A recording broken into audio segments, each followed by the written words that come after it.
Bagaikan langit yang membentang, begitu luas kasih Tuhan tiada terhitung. Pertolonganmu dalam hidupku,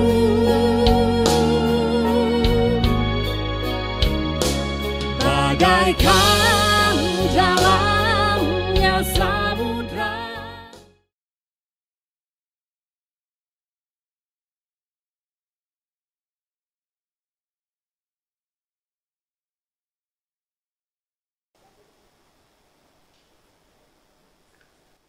Warta Jemaat Minggu tanggal 28 Februari tahun 2021. Salam. Selamat hari Minggu dan salam sejahtera untuk kita semua. Bapak, Ibu, Saudara-saudari, sidang jemaat yang dikasihi oleh Tuhan kita Yesus Kristus. Tidak terasa kita sudah sampai di penghujung bulan yang kedua, Februari tahun 2021 ini. Selamat beribadah pada hari ini, hari Minggu, tanggal 28 Februari tahun 2021. Minggu ini kita sudah memasuki Minggu Sengsara yang ketiga, di mana kita mengenang kesengsaraan Tuhan Yesus dalam rangka Ia menebus kita umatnya. Berikut kami sampaikan penegasan warta jemaat pada minggu ini. 1. Kami mengucapkan selamat ulang tahun kelahiran dan ulang tahun pernikahan bagi Bapak Ibu yang merayakannya sejak tanggal 28 Februari sampai dengan tanggal 6 Maret tahun 2021. Kiranya Tuhan Yesus memberkati Bapak Ibu sekeluarga. Tuhan Yesus mengaruniakan umur panjang dan keluarga yang diberkati Tuhan. Amin. 2. Informasi terkait ibadah di gedung Gereja Eka Sinta. A.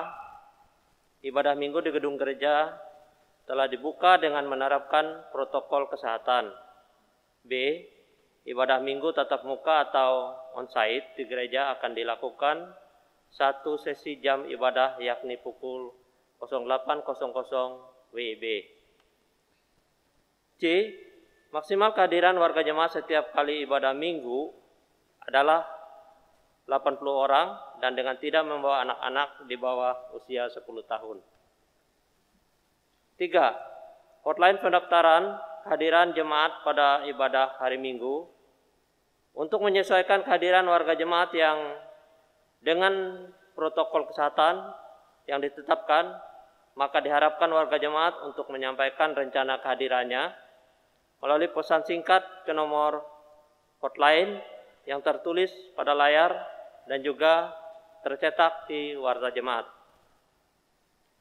Rencana kehadiran dapat diinformasikan setiap hari Senin sampai dengan Sabtu sebelum jadwal ibadah Minggu yang akan diikuti. 4. Dalam rangka mendukung pelayanan, maka persembahan anggota jemaat dapat diberikan sebagai berikut. A. Kantong biru untuk diakonia. B. Kantung merah untuk kas belanja rutin. C. Kantong ungu untuk hari besar gerejawi. D. Kantung pembangunan untuk belanja pembangunan. Bagi yang sudah mulai beribadah di gedung gereja dapat menyampaikan persembahan sebagaimana yang diatur oleh petugas atau pelayan kebaktian.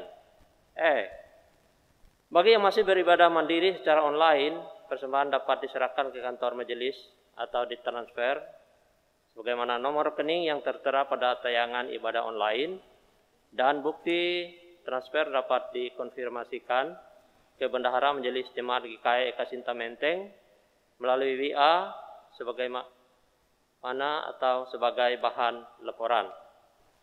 5. Informasi atau berita keuangan baik dalam rupa penerimaan, pengeluaran jemaat, dan informasi pelayanan lainnya dapat Bapak Ibu warga jemaat perhatikan di warta jemaat yang dikirimkan dalam bentuk file PDF pada WA Group Jemaat. 6. Bagi Bapak Ibu yang memerlukan pelayanan gereja, silakan menghubungi Badan Pekerja Harian Majelis Jemaat GKI Eka Sinta Menteng.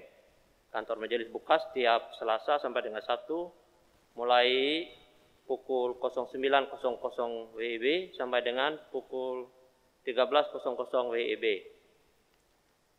7. Mewakili penatua diakon yang bertugas dan seluruh sidang jemaat yang mengikuti ibadah minggu di gedung gereja ini, menyampaikan terima kasih kepada Pendeta Dewina Pitarung STH atas pelayanan dan penyampaian firman Tuhan pada hari ini bagi kita.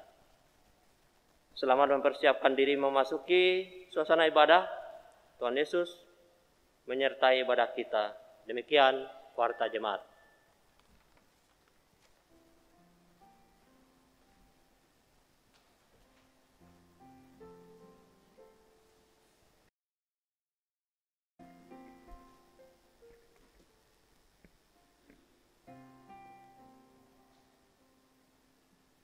Shalom Bapak Ibu, Saudara-saudari, dan sidang jemaat yang dikasihi Tuhan.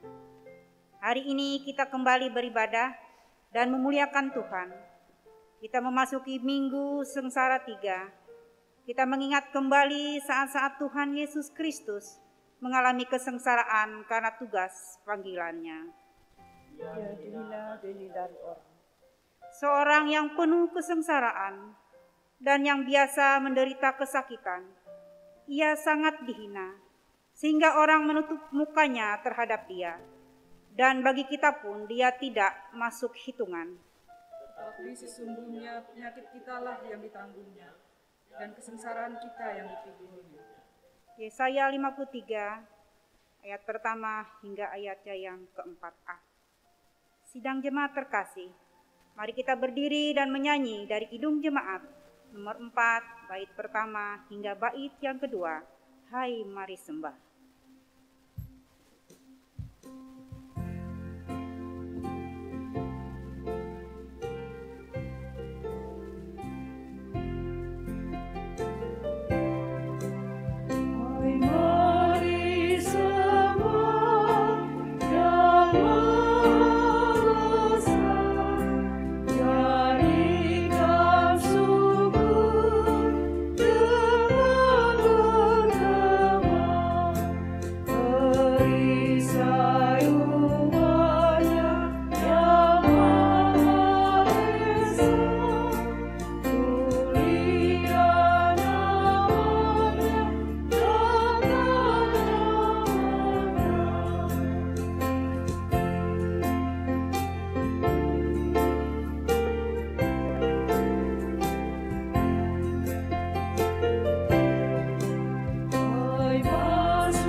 Sidang jemaat, kita tahbiskan ibadah ini dengan menerima potong dan salam.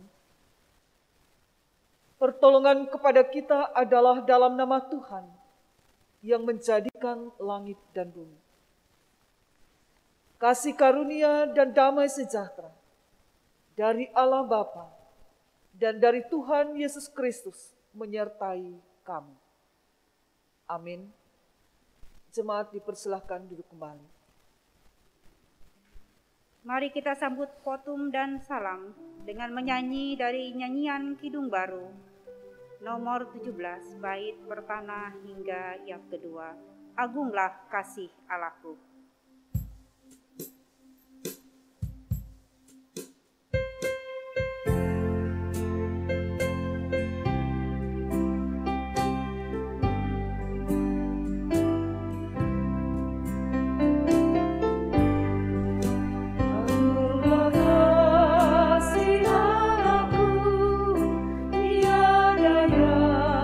Setaranya,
sidang jemaat yang terkasih, marilah kita ucapkan nas pembimbing secara litani. Bila ia berseru kepadaku, aku akan menjawab. Aku akan menyertai dia dalam kesesakan. Aku akan meluputkannya dan memuliakannya. Orang yang duduk dalam lindungan yang maha tinggi dan bermalam dalam naungan yang maha kuasa akan berkata kepada Tuhan, tempat perlindunganku dan tubuh pertahananku, Allahku yang kupercaya. Mari kita berdoa, mengaku segala dosa kita. Bapa kami yang maha kudus, Bapa di dalam Tuhan Yesus Kristus, hari ini kami datang kepadamu. Kami sujud sembah memohon ampun kepadamu atas segala dosa dan pelanggaran kami yang kami lakukan dalam keseharian kami. Disadari maupun tidak, kami sering kali menyakiti hati Bapa, teman-teman, sahabat,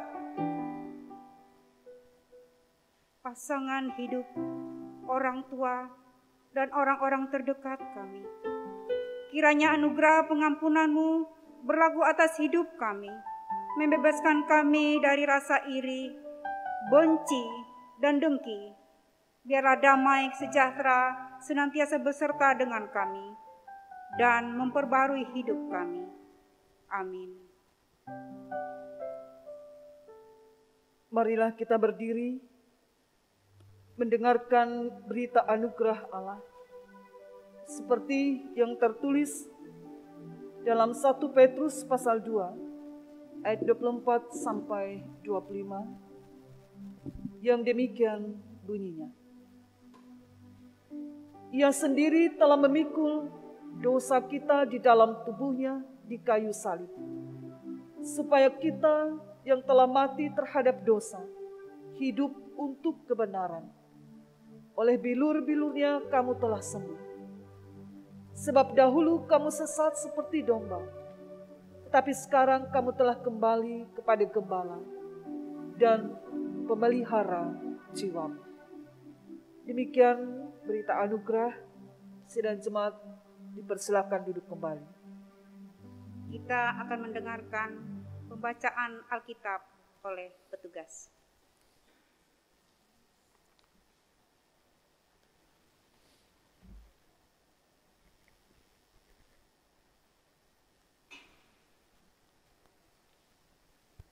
Sidang jemaat, pembacaan Alkitab untuk kita hari ini yang terambil dari Kejadian pasal yang ke-17, ayat yang pertama hingga yang ke-7.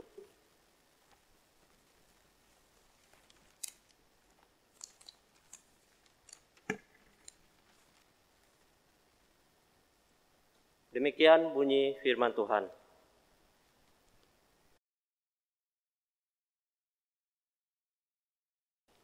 Ketika Abram berumur 99 tahun, maka Tuhan menampakkan diri kepada Abram dan berfirman kepadanya, Akulah Allah yang Maha Kuasa, hiduplah di hadapanku dengan tidak bercela. Aku akan mengadakan perjanjian antara aku dan engkau, dan aku akan membuat engkau sangat banyak. Lalu sujudlah Abram, dan Allah berfirman kepadanya, Dari pihakku inilah perjanjianku dengan engkau. Engkau akan menjadi bapa sejumlah besar bangsa.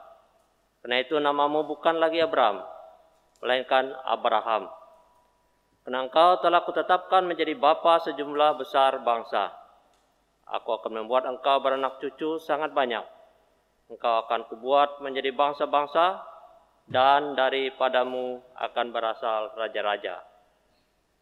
Aku akan mengadakan perjanjian antara aku dan engkau, serta keturunanmu turun-temurun menjadi perjanjian yang kekal, supaya aku menjadi Allahmu dan Allah keturunanmu. Demikian firman Tuhan. Setiap orang yang mendengar perkataanku ini dan melakukannya, ia sama dengan orang yang bijaksana yang mendirikan rumahnya di atas batu. Matius 7 ayat yang ke-24.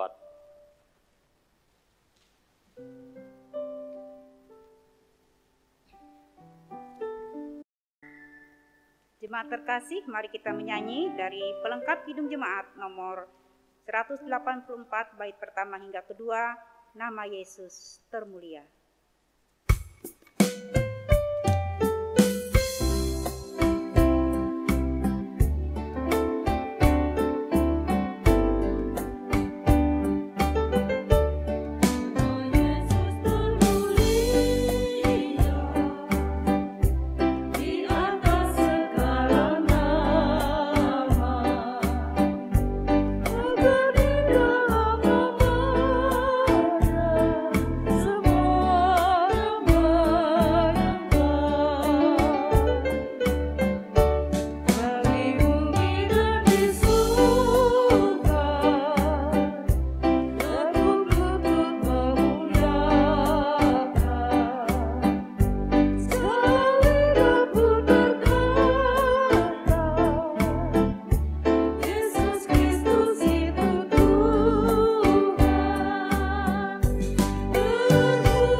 Sidang jemaat yang dikasihi dalam Tuhan Yesus Kristus, mari kita mempersiapkan hati kita untuk mendengarkan firman Tuhan yang disampaikan oleh Ibu Pendeta Dewina Pitarung, STH.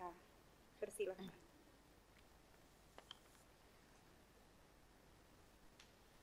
Sidang jemaat yang dikasihi oleh Tuhan, sebelum kita membaca dan mendengarkan firman Tuhan, mari kita bersatu dalam doa. Mari kita berdoa. Terpujilah nama-Mu Tuhan Yesus Kristus, Allah dari segala Allah, yang berkuasa atas langit dan bumi, dan yang berkuasa atas kehidupan kami, umat manusia. Kepadamu kami menyatakan ucapan syukur, karena kebaikan dan cinta kasih Tuhan yang telah memimpin menyertai kehidupan kami yang telah berlalu, bahkan sampai detik ini.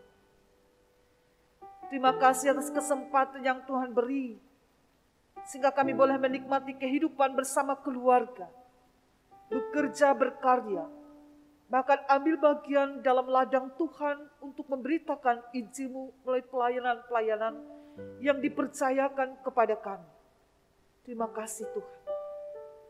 Saat ini kami akan membaca, kami akan merenungkan firman Tuhan yang tertulis dalam Injil Markus pasal 8 ayat 31 sampai 38. Di dalam kuat kuasa Roh yang Kudus, kami mampu mendengar, memahami, mengimani, dan kemudian melakukan firman. Berfirmanlah kepada kami Tuhan, kami siap mendengarkan Engkau. Amin. Firman Tuhan ditulis dalam Markus pasal 8 ayat 31 sampai 38.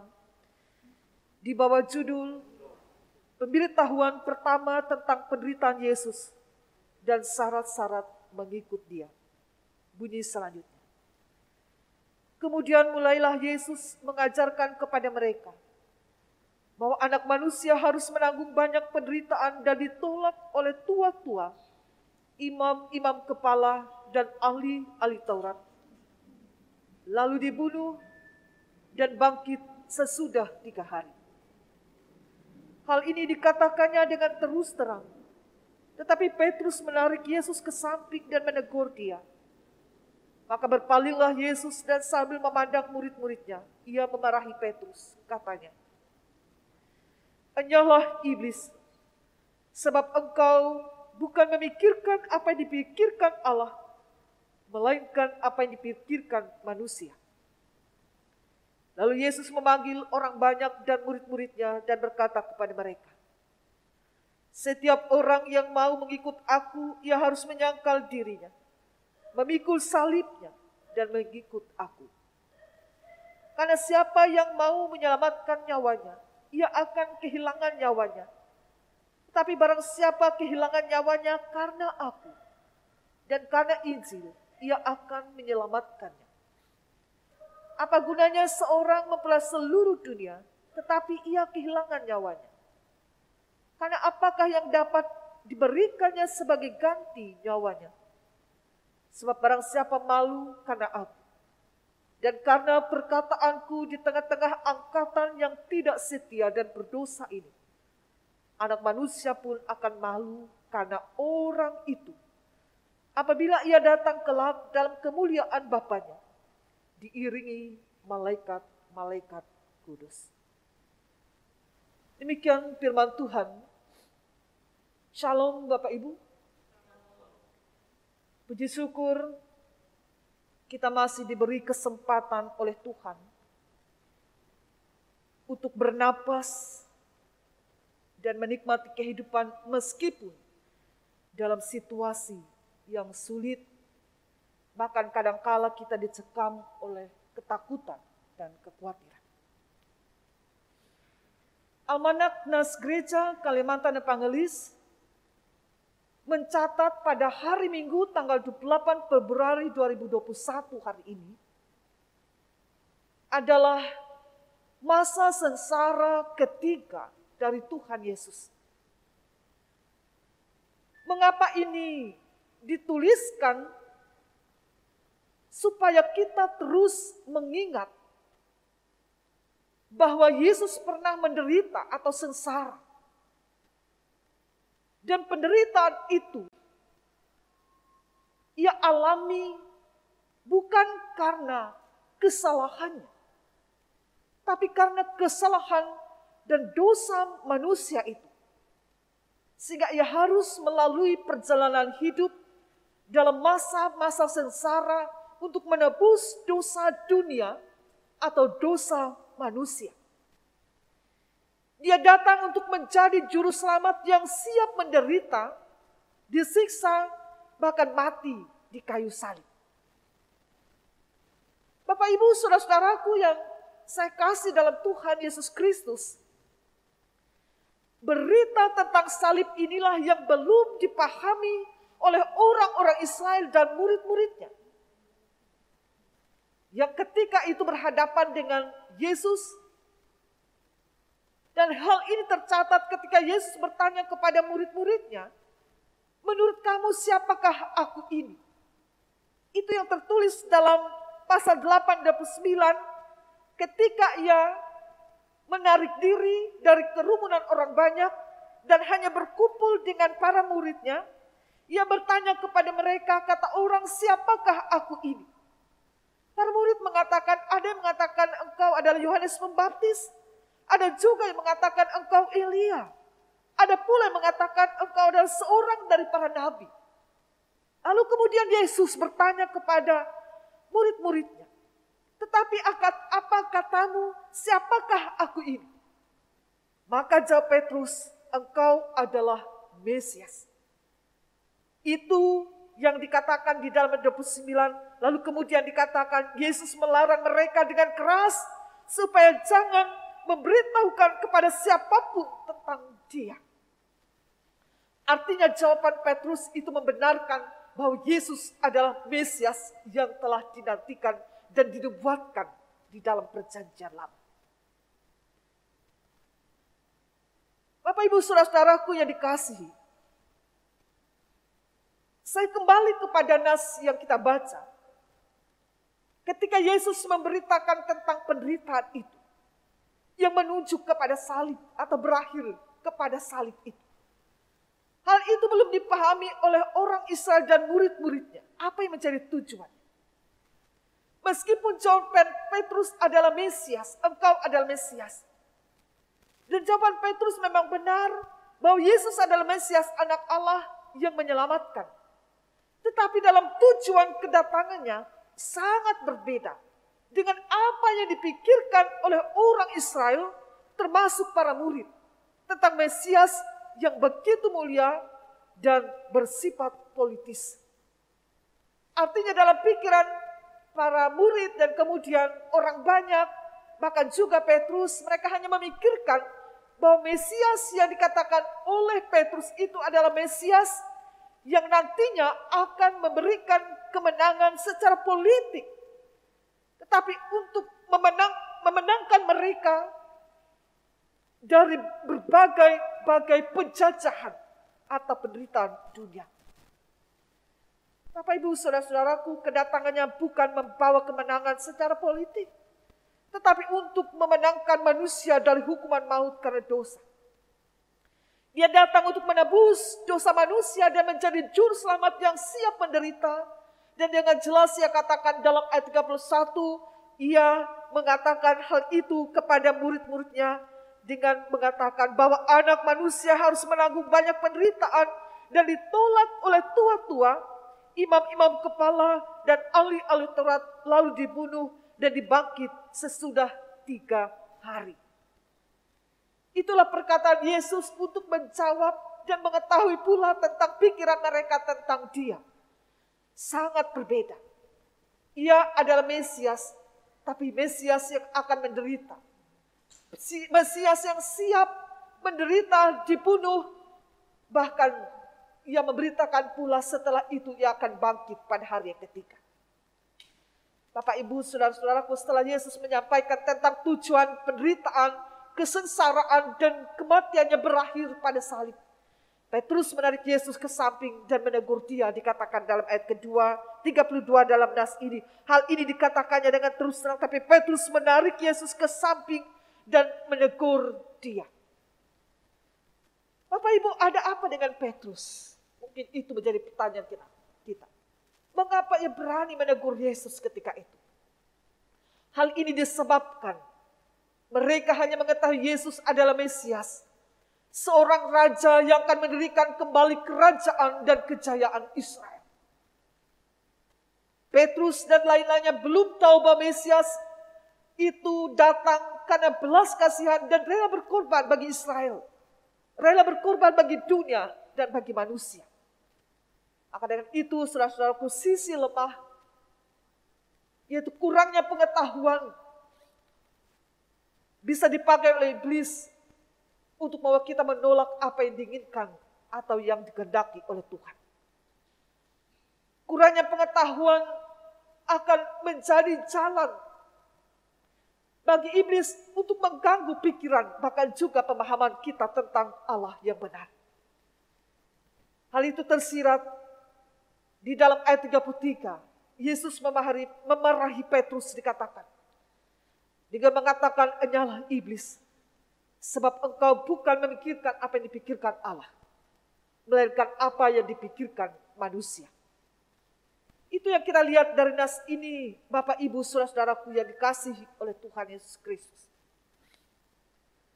Dan dari apa yang kita pahami dari cerita nas ini, mari kita tarik pelajaran atau hal-hal penting yang patut kita pelajari, yang patut kita pahami, bahkan juga imani. Saya mencatat ada beberapa hal, Bapak Ibu. Yang pertama, dikatakan tadi baru saja Petrus mendapat inspirasi dari surga dengan mengatakan, "Engkau adalah Mesias." Tetapi tak lama kemudian lidahnya sudah dinyalakan oleh api neraka. Itu yang dikatakan. Petrus hanya melihat aib kayu salib. Tapi Yesus melihat kemuliaan yang ada di salib itu. Petrus melihat kekalahan dalam berita salib itu. Tapi Yesus melihat kemenangan yang besar. Artinya Bapak Ibu, jangan pernah takut atau malu menjadi muridnya dan memikul salib. Karena Yesus sudah terlebih dahulu memikulnya. Yang kedua, Yesus menegur Petrus dengan mengatakan, "Enyalah iblis." Di dalam ayat ke-33. Pemahamannya adalah Tuhan Yesus memahami tipu daya iblis atau setan, yang memberi batu sandungan agar manusia hanya memikirkan dirinya sendiri, bukan memikirkan kehendak Tuhan. Yesus mau mengubah cara berpikir umat Tuhan.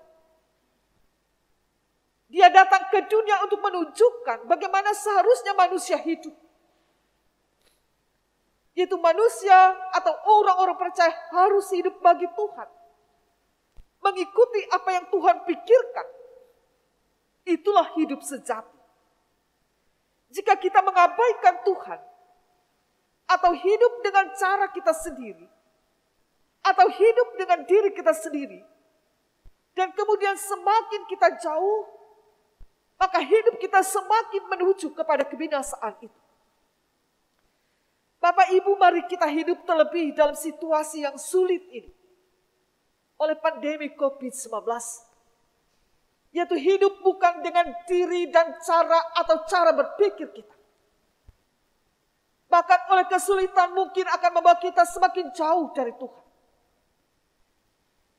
Tapi dalam konteks nas ini, Yesus mengajak kita adalah teruslah dekat bersama dengan Dia.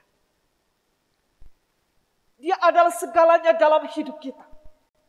Sebagai contoh, Yesus hidup dalam ketaatan mutlak.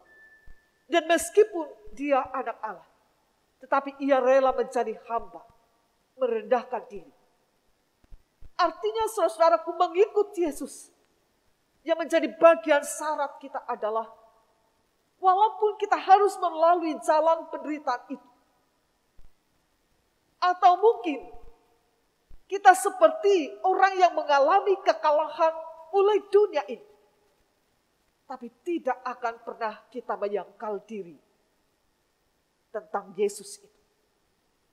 Mari mengikuti Yesus melalui jalan penderitaan itu, supaya kita memperoleh kemuliaan. Yang ketiga, kekristenan tidak dapat dipisahkan dari penyangkalan diri dan pikul salib. Itu yang dikatakan dalam ayat 34. Yesus memanggil orang banyak dan murid-muridnya dan berkata kepada mereka, "Setiap orang yang mau mengikut aku, ia harus menyangkal dirinya, memikul salib dan mengikut aku." Jadi bagian ketiga Bapak Ibu, kita belajar bahwa kekristenan tidak dapat dipisahkan dari penyangkalan diri dan pikul salib. Penyangkalan diri berarti harus menyalibkan segala keinginan daging kita, rela meninggalkan dosa, dan berkomitmen untuk hidup seturut dengan kehendak Allah. Lalu kemudian memikul salib berarti kerelaan menanggung kebencian, bahkan mungkin permusuhan yang terjadi oleh dunia karena nama Yesus. Tapi Bapak Ibu, meskipun dikatakan salib adalah sesuatu yang memalukan, meskipun dikatakan salib adalah lambang kutuk atau lambang penolakan, tetapi Kristus datang mengubah makna salib itu bagi orang-orang Kristen, supaya setiap orang Kristen melihat salib itu menjadi lambang kasih Allah yang rela berkorban bagi manusia. Maka orang-orang Kristen dibawa untuk melihat salib itu bukan kutuk, bukan juga kelemahan, bukan sesuatu yang memalukan. Tapi salib adalah tanda kasih Allah yang telah menanggung kehinaan dan derita manusia. Di salib itu juga sebagai lambang penebusan kita dan kita menjadi anaknya. Yang keempat, Bapak Ibu, perkataan keras dari Yesus juga tentang syarat mengikuti Dia dalam ayat 35. Karena siapa yang mau menyelamatkan nyawanya, ia akan kehilangan nyawanya. Tetapi barang siapa kehilangan nyawanya karena aku dan karena Injil, ia akan menyelamatkannya. Perkataan Yesus mungkin sangat keras dan terbayang mungkin juga Bapak Ibu ketidaksanggupan kita untuk mengikutnya. Adakah yang mau mengorbankan nyawanya? Barangkali tidak ada yang mau. Atau Bapak Ibu, jika kita diperhadapkan kepada pilihan nyawa atau harta, pasti orang akan memilih nyawa. Artinya nyawa lebih penting dari dunia atau harta. Dalam konteks nas ini memberi pemahaman bagi kita bahwa nyawa lebih penting. Tapi jauh melampaui itu ialah Allah lebih penting daripada nyawa kita sendiri. Maka dengan itu tertulislah dalam nas, syarat mengikuti Yesus adalah sangkal diri. Kehilangan nyawa, pikul salib adalah harga mati yang tidak bisa ditawar ketika kita mengikuti Yesus. Memikul salib artinya menapaki jalan penderitaan, bahkan mungkin sampai kehilangan nyawa. Tetapi jangan takut Bapak Ibu. Sebab Yesus berkuasa. Dia sanggup memberikan hidup, yaitu hidup yang kekal, bagi yang setia dan taat sampai garis akhir kehidupan. Semakin banyak kita kehilangan demi Tuhan Yesus, mungkin kita kehilangan kesempatan, mungkin kita kehilangan jabatan, mungkin kita kehilangan keluarga dan lain sebagainya. Jangan takut, sebab Tuhan Yesus sendiri akan memberikan kembali dengan limpahnya dari apa yang telah dikorbankan demi namanya. Demikian firman Tuhan. Tuhan Yesus memberkati kita. Amin. Kita masuki saat teduh. Di dalam keteduhan hati, kita akan bersama menaikkan doa syafaat kita. Mari kita berdoa.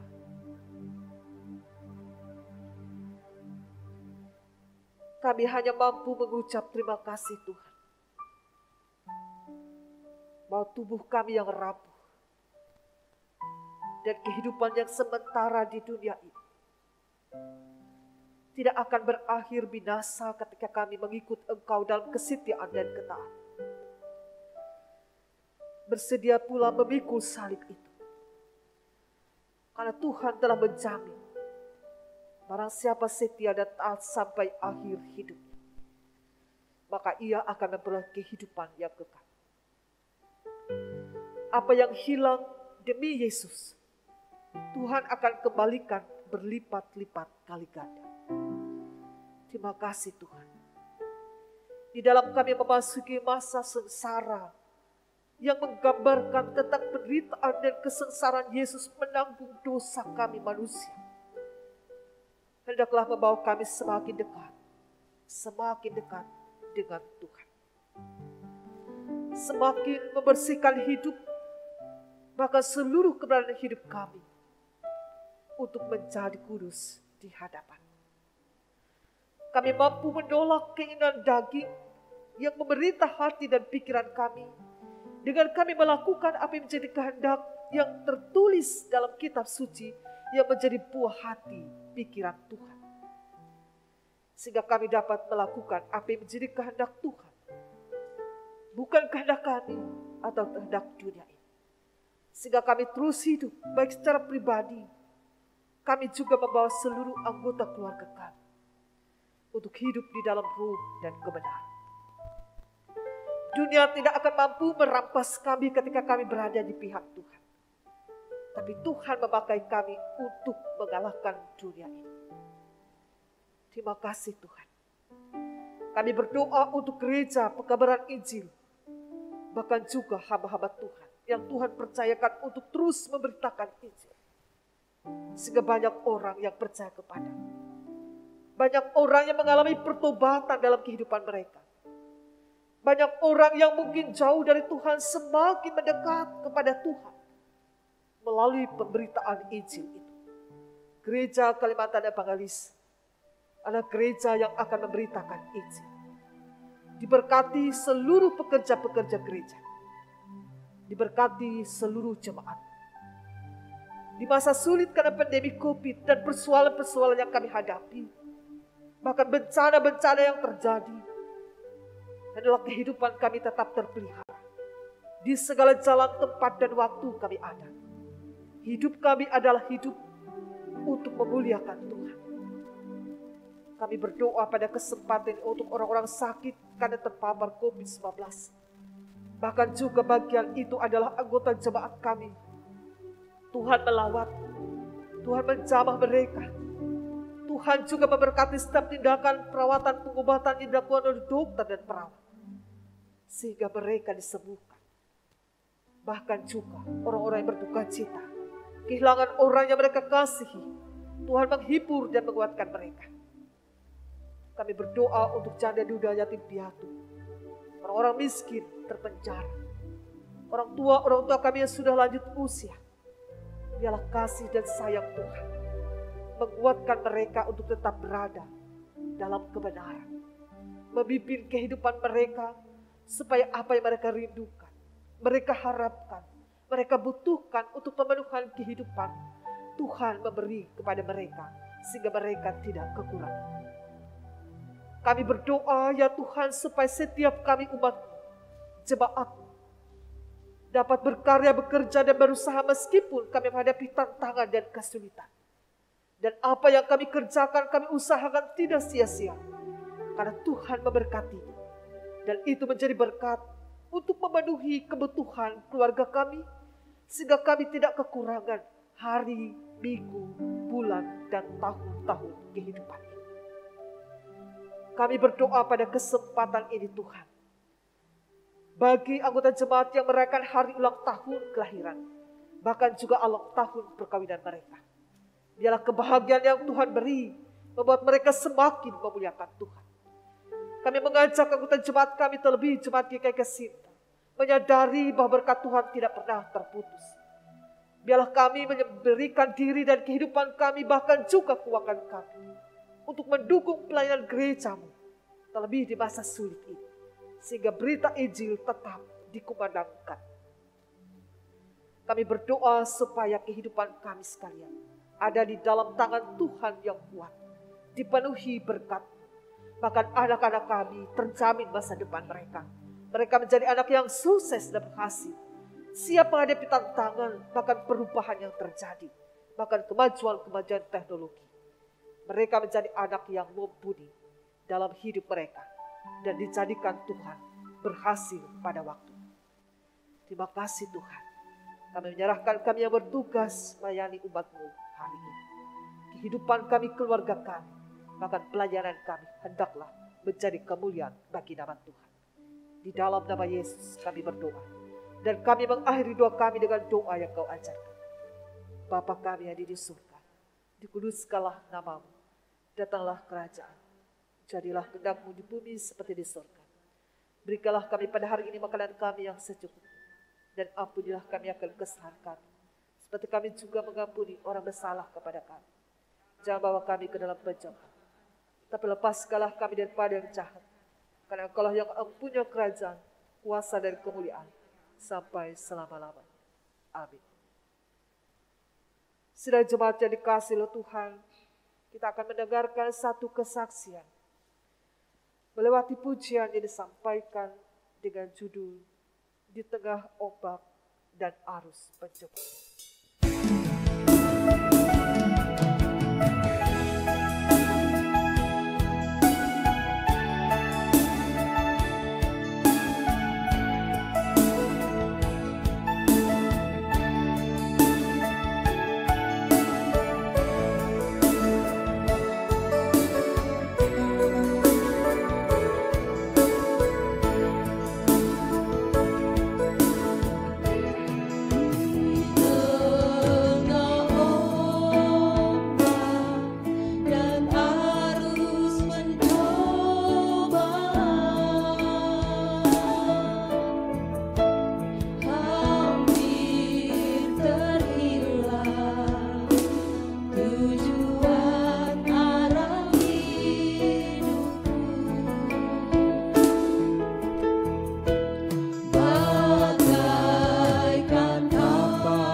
Yesus perhatikan kehidupan setiap orang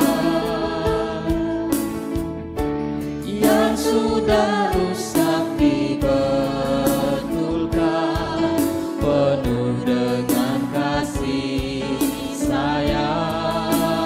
Oh, Yesus perhatikan setiap tetesan air mata. Dia mengenal hatiku yang penuh dengan salah dosa.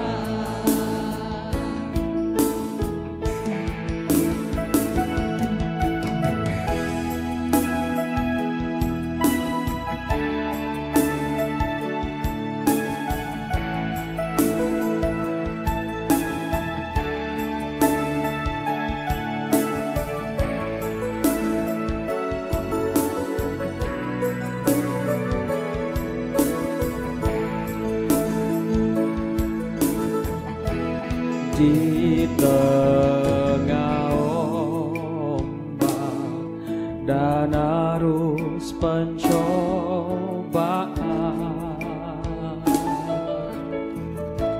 hampir terhilang tujuan arah hidupku.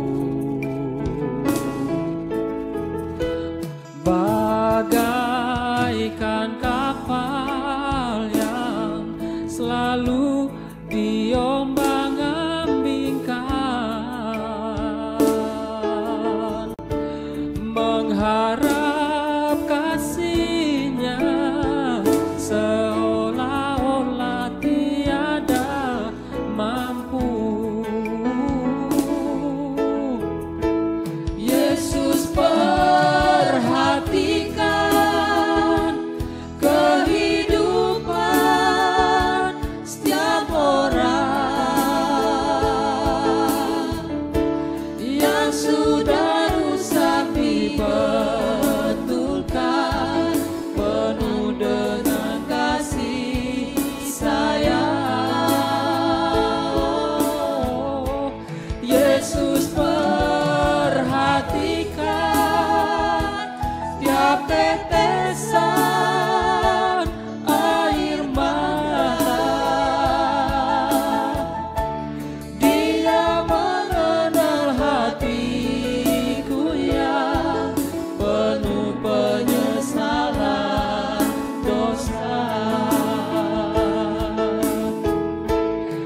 Yesus perhatikan kehidupan setiap orang yang sudah rusak dibetulkan penuh dengan kasih sayang. Yesus perhatikan tiap tetesan air mata. Dia mengenal hatiku yang penuh penyesalan dosa. Dia mengenal hatiku yang penuh penyesalan dosa.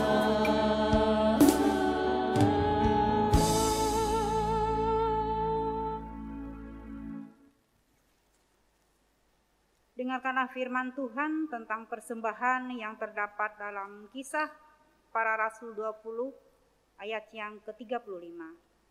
Dalam segala sesuatu telah kuberikan contoh kepada kamu bahwa dengan bekerja demikian kita harus membantu orang-orang yang lemah dan harus mengingat perkataan Tuhan Yesus, sebab Ia sendiri telah mengatakan, adalah lebih berbahagia memberi daripada menerima. Mari kita berdoa untuk persembahan yang akan kita kumpulkan. Segala puji syukur bagimu ya Bapa yang telah memberkati usaha dan pekerjaan kami, sehingga apa yang kami perlukan Engkau telah cukupkan. Pada saat ini sebagai ucapan syukur kami mau memberikan persembahan kami kepadamu untuk menopang pelayanan gereja di tengah pandemi COVID-19 ini, sehingga gerejamu terus dapat bersaksi tentang keselamatan dan kebaikan Tuhan melalui kasih dalam perbuatan. Berkatilah kami yang akan memberikan persembahan ini, agar selalu hidup dalam kelimpahan-Mu. Amin. Sementara persembahan kita kumpulkan, mari kita nyanyi dari pelengkap Kidung Jemaat nomor 216, bait pertama hingga yang kedua. Berlimpah sukacita di hatiku.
Pengakuan iman rasuli. Marilah kita berdiri bersama dengan sekalian orang percaya dari segala masa dan tempat untuk mengikrarkan pengakuan iman rasuli. Aku percaya kepada Allah Bapa yang Maha Kuasa, Khalik langit dan bumi, dan kepada Yesus Kristus anaknya yang tunggal Tuhan kita, yang dikandung daripada Roh Kudus, lahir dari anak darah Maria, yang menderita di bawah pemerintahan Pontius Pilatus, disalibkan, mati dan dikuburkan, turun ke dalam kerajaan maut. Pada hari yang ketiga bangkit pula dari antara orang mati, naik ke sorga, duduk di sebelah kanan Allah Bapa yang Maha Kuasa, dan akan datang dari sana untuk menghakimi orang yang hidup dan yang mati. Aku percaya kepada Roh Kudus, gereja yang kudus dan am, persekutuan orang kudus, pengampunan dosa, kebangkitan daging, dan hidup yang kekal. Haleluya.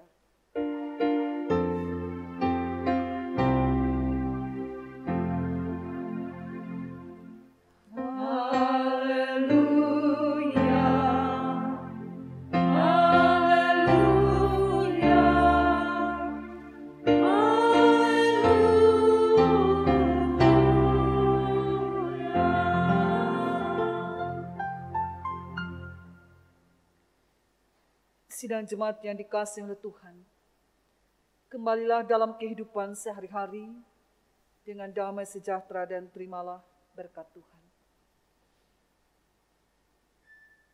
Tuhan memberkati engkau dan melindungi engkau. Tuhan menyinari engkau dengan wajah-Nya dan memberi engkau kasih karunia. Tuhan menghadapkan wajah-Nya kepadamu dan memberi engkau damai sejahtera. Amin.